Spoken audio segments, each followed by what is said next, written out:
we all know she's attractive, we all know, you know. So, but ako kasi, like, you know, I'm very professional also.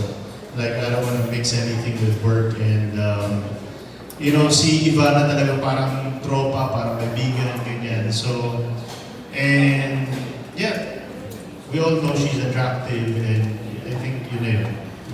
Nagkaroon kayo ng chance na magkakilala pa, mas nakilala ko siya mas malalim pa kasi parang nakikilala siya ng marami.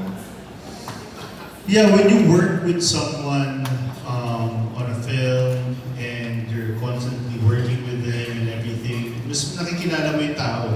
Mas nakikilala mo kung sino sila, paano sila magtrabaho, paano sila sa mga crew, sa mga co-actors nila. And wala akong masasabing masama talaga kay Ivana. She's very nice to everyone, she works hard. You know, may mga times na natapos kami 4 a.m., 5 a.m., dugyot kami, you know. So, makikita mo talaga hindi siya nagre-reklamo and, you know, she's giving her best in every scene. So that also sets a good example for the younger actors na kasama namin. Kasi marami kaming kasama ng mga young actors also who's probably, you know, looking at us, you know, when the times are getting hard, you know, when it's 4 a.m. and you still have to do a fight scene. You know, these young actors are probably looking at us like, magre-reklamo pa sila. Alam mo yung gano'n.